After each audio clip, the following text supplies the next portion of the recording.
fidèles au rendez-vous, je suis ravie d'être avec vous dans ce nouveau numéro de votre magazine Les Succès d'Afrique. Êtes-vous prêts pour de nouvelles aventures? C'est parti!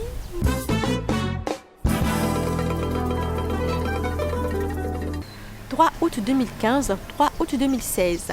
Dans quelques jours, le magazine Les Succès d'Afrique soufflera sa première bougie. Pour annoncer l'événement, nous démarrons la série de nos best-of de la saison qui s'achève avec la success story de King Messa. Le roi de la musique togolaise s'est confié à nous. Suivez plutôt. Bonjour, je suis King Messa, je suis un artiste africain. Je viens de la province du Togo parce que je considère le continent comme un pays. Je suis quelqu'un qui aime beaucoup la musique de chez moi, la musique qui me représente. La musique, quand je monte sur scène, qu'on sait que je viens d'ici, je suis de là. Et puis voilà, et j'adore ce que je fais. Mon père fait partie des artistes qui m'ont vraiment inspiré. La preuve, je ne peux pas commencer à citer les noms des artistes. Je fais comme quel artiste aujourd'hui, quoi. Je fais comme un artiste peut-être que vous ne connaissez pas. J'ai pris une partie de mon père, je l'ai ajouté avec mon corps, avec ma façon de voir aussi les choses. Mon père m'a inspiré tout petit. À la maison avant, il n'y avait pas la radio ni la télévision. C'est lui qui animait les soirées avec les contes, avec les chansons. Donc j'ai appris par là. D'habitude, je dis, je n'ai pas fait le choix de faire la musique. C'est plutôt la musique qui m'a choisi dans ma famille parce que nous sommes 6, il y a 3 filles, 3 garçons et je suis le seul qui fait la musique. Voilà, donc je n'ai pas fait un choix. King, c'est pas un signe astrologique, je suis né le 12 août, donc je suis lion de signe. Donc le nom King est venu par là. Sinon, Messa, je suis le 3e garçon de ma famille. Dans notre famille, le 3e garçon s'appelle Messa, automatiquement. Je suis le 3e garçon. Et mon autre famille aussi, c'est Messa. Donc vraiment, sur mes papiers, c'est Messa Ayaovi. Ayaovi, ça veut dire que je suis né un jeudi. Ne me demande pas mon nom français parce que je n'en ai même pas. Je suis parti de chez moi, j'avais pas 20 ans. Hein. Okay. J'avais juste l'argent qui me permet de partir, mais pas de revenir, parce que je suis sûr que pour le retour, je trouverais ça ailleurs. Écoute, j'ai fait la Côte d'Ivoire d'abord, après j'ai fait Danemark, j'ai fait Allemagne, après Allemagne, je suis parti au Japon. Au Japon, je suis resté en France pour 10 ans. Et c'était pas facile, comme je disais tout à l'heure, mais en même temps, je ne suis pas quelqu'un qui garde, je ne joue pas avec les mots difficiles, quoi. Tout ce qui est difficile pour moi, ça sort sur un autre chemin que j'adore, que j'apprécie. J'avais tapé toutes les portes d'avoir un producteur. Ce n'est pas ma voix qui les embêtait. Pour eux, j'avais une belle voix. Mais de l'autre côté, c'est ma musique qui les embêtait un peu. Parce que les gens voulaient, par contre, que je fasse la musique qu'eux, ils veulent. Or, je suis quelqu'un qui fait mon lit comme je me couche. Je n'ai pas envie, je ne suis pas né pour satisfaire les autres. Je dois satisfaire les autres, mais je dois quand même commencer par moi-même aussi. Tu vois, je suis désolé de dire ça, c'est pas que je suis égoïste. Mais quelqu'un qui a la joie, il donne la joie. Quelqu'un qui a de l'argent, il donne l'argent. Donc d'abord, il faut que moi-même je sois heureux pour rendre les gens heureux. Pour ça, ma musique n'était pas du tout facile au départ. Quand tu parles de la musique togolaise, les gens disent c'est quelle musique, c'est Agbadja, c'est Kamou et tout. Et je me suis dit, c'est la musique là que j'ai envie de faire. C'est cette musique-là que j'ai envie de promouvoir. Et aussi, je dis que ce n'est pas Johnny Hallyday ni Michael Jackson qui va venir chanter Agbadja ni Kamou pour moi. Donc, c'était un peu ça, mon début. Ceci, mais c'est une chanson traditionnelle de ma maman. Ça vient de Oumakor, ça vient du Bénin. Et ma mère chantait ça, c'est plus traditionnel. Et moi, j'ai fait j'ai compris aussi la philosophie qu'on nous dit d'aller à l'école pour être riche. Je ne sais pas ce qu'on me disait avant. Il faut faire tant pour ça. Mais après, on a compris que non, c'est un don. Ça, c'est écrit sur notre vie. Si Dieu ne t'a pas donné la richesse, on ne gagne pas la richesse parce qu'on a été à l'école. On a vu des gens qui ont bac plus tout ce que vous pouvez imaginer. Mais aujourd'hui, ils sont sous étudiants. Il y a d'autres qui galèrent, qui ne peuvent même pas, qui ne trouvent même pas à manger matin, midi, soir. Et après, j'ai compris que non, ce n'est pas parce qu'on travaille dur qu'on devient riche, que la richesse, c'est un don, c'est Dieu qui donne. Et je suis d'accord avec cette philosophie-là. Et c'est pourquoi j'ai essayé de rechanter cette chanson traditionnelle. Et j'ai essayé de moderniser un peu ça pour que ça passe un peu dans les oreilles de ceux qui ne comprennent pas vraiment notre langue, quoi. Voilà un peu ça. Pour la religion, je suis un grand croyant. Je crois en Dieu. Vous savez, il y a un seul Dieu. Il y a beaucoup de gens. Il y a un seul Dieu, mais le gros problème qu'il y a aujourd'hui, les musulmans, ils passent par Mahomet pour parler à Dieu. Les chrétiens, ils passent par le Christ. Les gens de chez moi, par exemple, je parle de la tradition de chez moi, les gens passent par Vodou pour parler à Dieu. Vous savez, il y a un seul Dieu. Et les gens, ils se battent parce que celui-là, il est musulman, celui-là, il est chrétien. Pour moi, je pense qu'on est karma à côté de la réalité. Moi, je suis un grand croyant de l'amour, je suis un grand croyant du respect à l'autre. Et puis, je peux vous dire que Il y a une seule religion aujourd'hui sur cette terre, aime-toi toi-même, aime ton prochain, accepte les autres comme ils sont. Je ne veux pas vous dire que je suis chrétien, je ne veux pas vous dire que je suis tant, je suis l'autre, je suis musulman, mais j'ai une grande considération pour l'homme. Je respecte l'homme et je respecte Dieu qui nous a créés.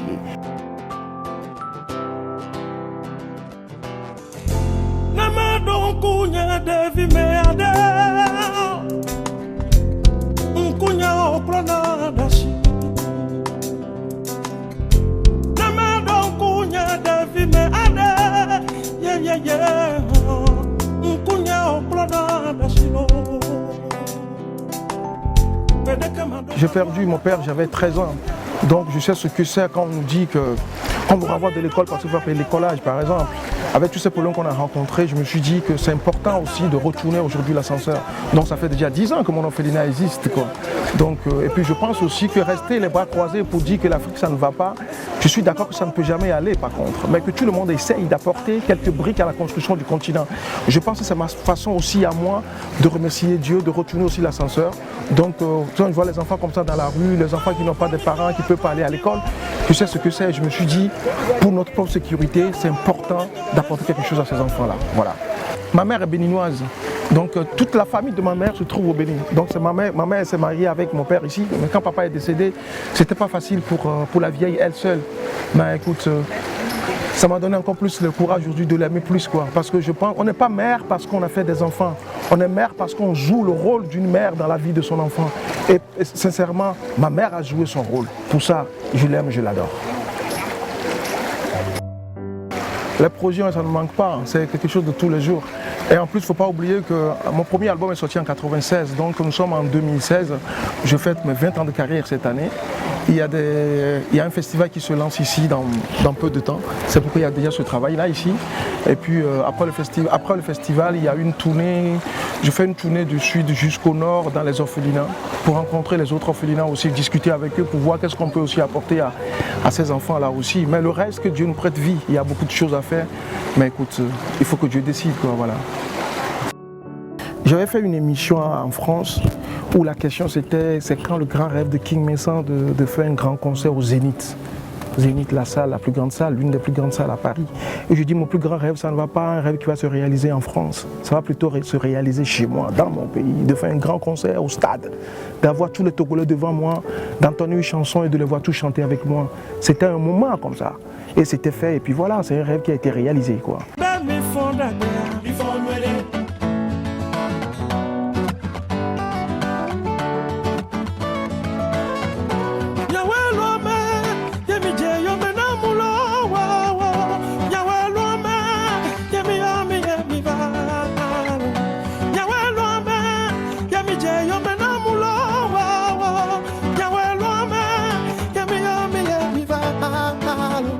On ne voit jamais un king sans chapeau dans mon pays d'où je viens. Un roi ou bien un chef porte toujours un chapeau. Les gens derrière leur tête, ils disent qu'il met quelque chose derrière son chapeau et tout. Attends, il faut que les gens arrêtent. C'est comme on me dit que le prêtre cache quelque chose. J'ai pas envie de répéter, quoi. Donc moi, qu'est-ce que je vais cacher? J'adore porter le chapeau quand je suis tout petit. Et en plus, le no king, j'essaie de jouer un peu mon rôle en tant qu'un king. Donc ça fait que tout le temps, j'ai un chapeau sur ma tête. Je sais pas pourquoi ça dérange les gens, mais si ça les dérange, j'ai rien à foutre. Il faut que ça les dérange. Dans la vie, il faut choquer un peu les gens aussi. Mais je pense tout simplement que je suis dans mon rôle, quoi. C'est juste ça. Ça n'apporte rien. J'ai tellement entendu des choses sur mon histoire de chapeau que ça m'embête même pas, quoi. Pour ça, j'ai encore des... Les gens me font encore beaucoup de cadeaux de chapeau, donc je le porte tout le temps. Voilà. Les choses qui me font mal sont des choses que je néglige vite, que j'oublie vite, quoi. Juste pour avancer, quoi. Donc quand on me pose la question de parler de mes moments difficiles et tout ça, si je dis que je n'en ai pas, les gens pensent que c'est pour jouer, mais en vérité, je ne les considère pas, je ne les garde pas. On dit chez nous, quelqu'un qui est sage ne fait pas rentrer les gens dans sa sagesse. Par contre, il peut accompagner les gens jusqu'au seuil de leur sagesse à eux, quoi. Il y a une seule chose aujourd'hui que les parents doivent apporter à leurs enfants, d'abord c'est l'amour. Pourquoi je parle de ça tout de suite? Parce que il faut qu'on les aide eux-mêmes à devenir eux-mêmes. Et on nous dit souvent dans la vie que vouloir c'est pouvoir. On nous dit souvent que vouloir c'est pouvoir, mais si tu jettes bien un coup d'œil sur la chose, c'est plutôt la foi qui est pouvoir. Aujourd'hui, les jeunes n'arrivent plus à s'accrocher vraiment. Si ça brûle un peu, on laisse. On se dit c'est dur, c'est pas facile, c'est dur, c'est dur. Il faut que les jeunes africains aujourd'hui arrivent à enlever le mot dur dans leur tête aussi, à croire ce qu'ils veulent faire, de ne pas copier, d'être eux-mêmes. de se ressembler à eux-mêmes d'abord. C'est la première des choses à faire. Et après, quand on s'accroche à quelque chose, il faut aller jusqu'au bout. Aujourd'hui, le gros problème qu'on a en Afrique, c'est un peu ça. On pense que toutes les choses qui viennent d'ailleurs sont meilleures. Non, nous avons tout en nous. Comme je dis, comme j'ai l'habitude de dire, à un moment donné dans ma vie, je pensais que mon père et ma mère, non, c'était mon père et ma mère qui représentaient ma vie pour moi. À un moment donné, eux, ils m'ont éduqué, ils m'ont donné une éducation à mettre plutôt ma vie dans la main de Dieu. Et après, Dieu m'a redonné ma vie pour que je sois le père de ma vie. C'est ça qu'on dit dans notre langue. On dit, dans ma langue, on appelle l'homme Agbeton. Agbeton, ça veut dire tu es le père Agbeton, le père de la vie. Mais tu n'es pas le père de la vie totalement, mais tu es le père de ta vie. Ce n'est pas la vie qui va jouer avec toi, c'est plutôt à toi de jouer avec la vie, parce que tu es son père. Mais ceux qui se laissent pour dire, ah, la vie est comme ça, j'accepte comme ça, tu n'arriveras jamais avec des propos comme ça. Donc il est temps aujourd'hui que ces jeunes se disent, je suis le maître de ma vie, je gère ma vie, je suis moi-même. Donc à ce moment-là, on a la foi pour continuer ce travail-là. Donc devenu comme moi, je ne pense pas, je suis seul et je partirai seul, mais il y a d'autres personnes aussi qui vont prendre eux-mêmes leur propre chemin, mais avec la foi, avec le courage, avec le travail dur, de ne pas baisser les bras, parce que souvent on dit, oui, je suis orphelin de père, je suis orphelin de mère, je n'ai pas une grande famille. Donc les gens, déjà avec des mots comme ça, ce sont des mots qui te retardent, qui te donnent pas le courage à avancer. Donc il faut que les jeunes se disent aujourd'hui, avec ou sans, il faut que j'y arrive. On dit chez nous aussi que c'est sur les rings qu'on jette l'éponge. Mais dans la vie, quel qu'en soit le coup qu'on nous donne, il faut qu'on continue le combat. Voilà.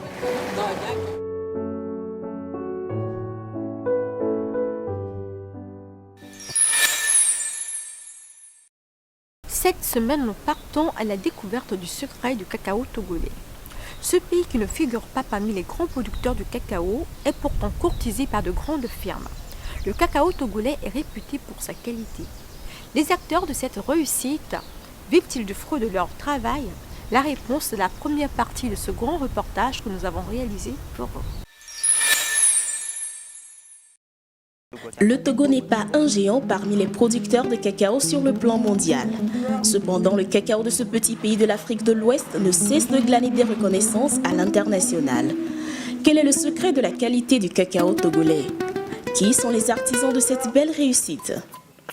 Pour répondre à toutes ces questions, nous avons décidé de suivre Eric et Cyril.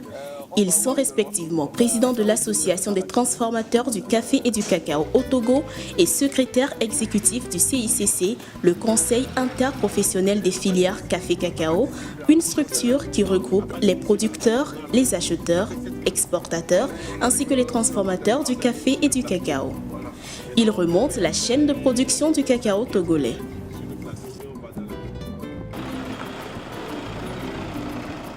Eric et Cyril arrivent à Kounou, un village situé au nord-ouest de Lomé, dans la préfecture d'Akebu, et dont le chef-lieu est Badou. C'est une préfecture qui couvre 70% de la production nationale de cacao.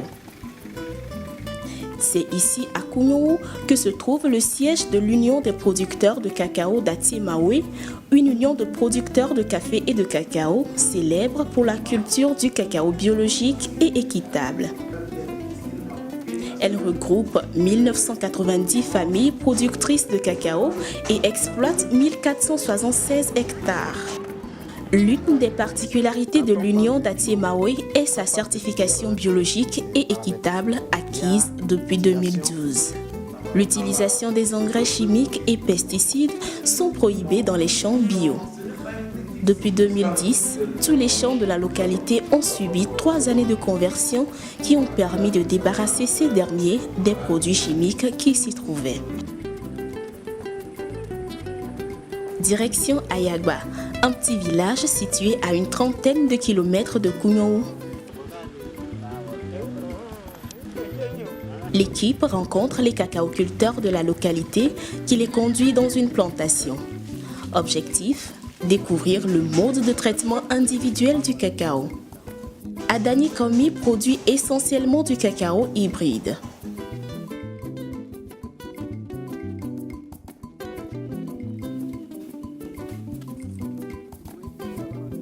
Après la récolte des cabosses, Adani choisit un lit de fermentation.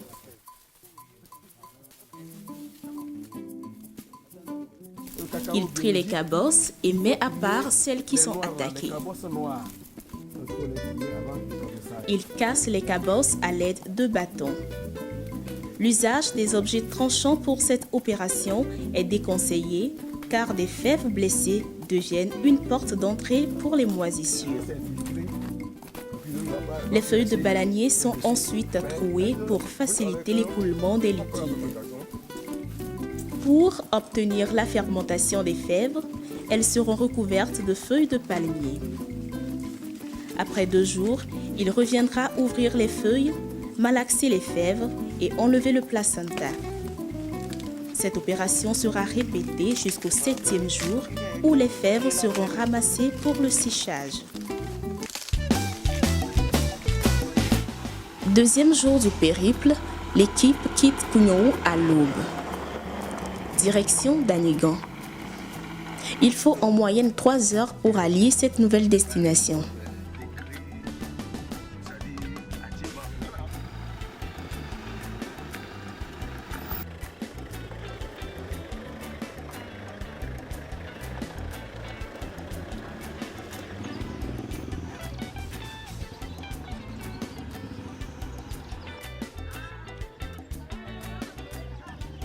La coopérative de Danigan compte 105 familles productrices de cacao.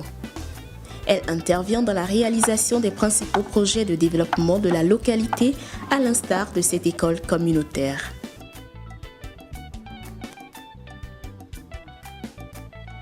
Ici, les producteurs de cacao ont leur méthode propre à eux pour garantir la qualité de leur cacao. Pour en savoir davantage, l'équipe visite une plantation.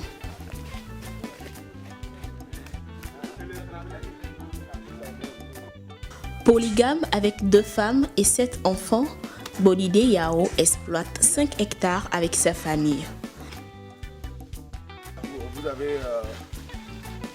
Eric est curieux de savoir davantage sur les variétés cultivées. Ok, est-ce que vous savez la différence entre l'Amelonado et l'hybride? Oui, l'Amelonado, bon, ça produit une fois dans l'année. Une fois dans l'année? Oui, mais bon, les hybrides là, c'est continuel. Il n'y a pas une saison en tant que telle. Oui. Donc, tout le temps, il y a toujours des cabosses là. Sur les... Oui. Et par rapport à l'hybride, qu'est-ce qui est plus économique? Bon, comme les hybrides, bon, ça ne finit pas là. Vous aimez plus? Oui, on aime ces derniers temps-là, c'est ça qu'on aime plus. Eric en déduit là que les cacaoculteurs ne connaissent pas grand-chose de la variété Amelonado, pourtant très prisée des grandes firmes de production de chocolat. Cyril tente de leur expliquer la particularité de cette variété. Quand vous prenez la cabosse de Amelonado, la variété Amelonado, généralement le goût n'est pas équilibré. La cabosse a un aspect un peu petit et plus ou moins arrondi. Donc, voilà l'aspect physique de la cabosse.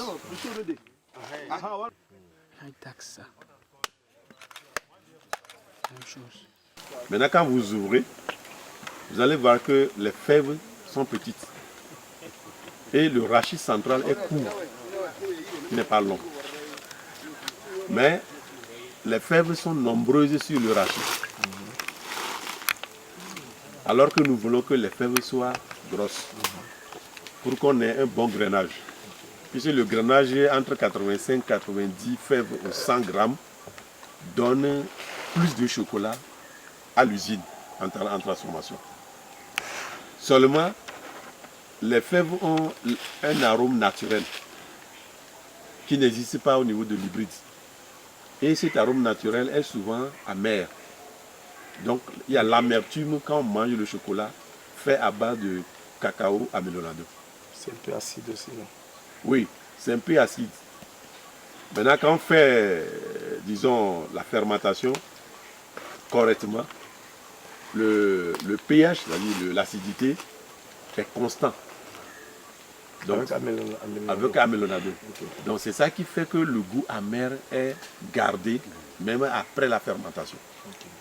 Quand nous vérifions aussi dans l'état des cacao qui sont exportés par le Togo, votre région fait partie de ceux-là qui donnent la meilleure qualité. Le Togo, par exemple, ne produit pas beaucoup de cacao par rapport au Ghana, ni par rapport à la Côte d'Ivoire. Ça, vous savez. Maintenant, si vous allez sur un marché et il y a Ghana et il y a Côte d'Ivoire, qu'est-ce que vous pouvez faire dans ce marché-là? Non. On va vous écraser. Est-ce que vous voyez? Parce que vous courez derrière le volume, mais il y a des gens qui font 1000 fois ce que vous faites. Il y a un planteur en Côte d'Ivoire dont sa seule plantation ramasse tout le tonnage du Togo. C'est-à-dire, vous avez aussi une raison d'être d'aller sur le marché pour dire, nous, on a un produit. Et ce produit, c'est Amelanodo. Est-ce que vous voyez? Maintenant, notre prière, c'est que à partir de cet instant-là, nous vous appelons à faire un séchage, c'est-à-dire une fermentation séparée, un séchage séparé jusqu'à la production, c'est-à-dire jusqu'à la codification du sac, tout ça, d'Amelanodo à part, et aussi des hybrides à part. Ok? C'est-à-dire que vous pouvez chercher un marché spécial pour Amelanodo, et nous appelons cela le cacao d'excellence. Ce n'est pas le cacao de volume, mais c'est le cacao de qualité. Et parce que c'est qualité, vous trouverez toujours des gens qui vont l'acheter. Retour au siège de la coopérative de Danigan. Ici, ce sont les fèves fraîches qui sont vendues, contrairement à la pratique courante en la matière. Cette démarche permet à la coopérative de contrôler la fermentation et le séchage des fèves, étape très importante pour obtenir un produit de qualité. Les fèves fraîches ramenées des champs sont pesées. Puis versées dans les caissons. Pour démarrer la fermentation, les fèves sont recouvertes de feuilles de bananier et de sacs de jute. 2 jours après, à la même heure, les producteurs reviennent malaxer les fèves et leur changent de caisson. Cette opération dure 7 jours. Les fèves fermentées sont ensuite placées sur des aires de séchage. Elles sont plusieurs fois malaxées pour éviter qu'elles ne se collent. Le séchage dure 15 jours.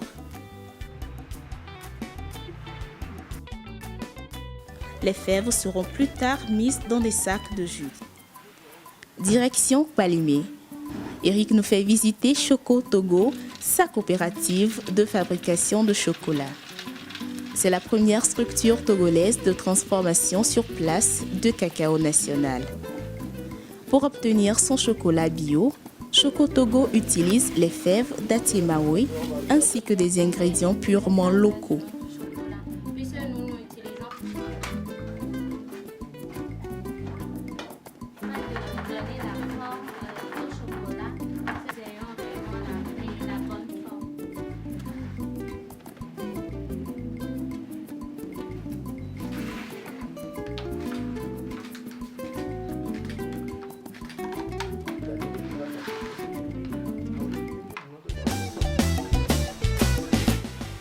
Retour à Lomé. Eric a rendez-vous à la direction du conditionnement et de la métrologie légale. Ici, le contrôle de la qualité du cacao est strict. Pour avoir un bon chocolat, nous avons la classification good fermented, c'est-à-dire le cacao bien fermenté. On tolère jusqu'à 5% de fèves non fermentées, minimum, c'est 5%. Et pour le cacao de qualité courante, on peut affecter jusqu'à 10% de fèves non fermentées. Mais au-delà de cela, c'est du cacao ajouté au feu. Cette expertise est pratiquement unique. Donc, et ça a favorisé en fait la qualité. Le fait qu'on n'est pas gros producteur, nous avons fait l'effort de privilégier la qualité pour cibler bien entendu le marché de niche. Donc c'est l'avantage du Togo. Et c'est pour ça que dans toutes les organisations internationales, dans tous les événements internationaux, le Togo se positionne toujours parmi les leaders. Nous avons la chance, même en fait il y a seulement 2 ans, le Togo, à travers une modeste personne, a présidé l'Organisation mondiale du cacao, qui est l'instance suprême du cacao, qui regroupe les pays producteurs et les pays consommateurs. Le Togo était le seul pays africain présent au Salon international de chocolat de Bruxelles, tenu du 5 au 7 février 2016, où il était invité comme pays d'honneur. La qualité du cacao togolais tient à cœur au gouvernement.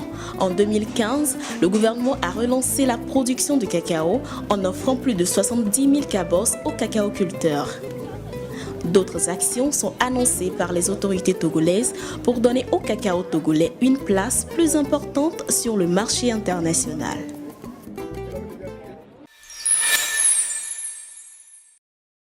Nous sommes à la fin de ce numéro de votre magazine Les Succès d'Afrique. Merci de nous avoir accompagnés durant l'aventure. Je vous donne rendez-vous dans 2 semaines à même chaîne et même heure. L'Afrique, c'est nous.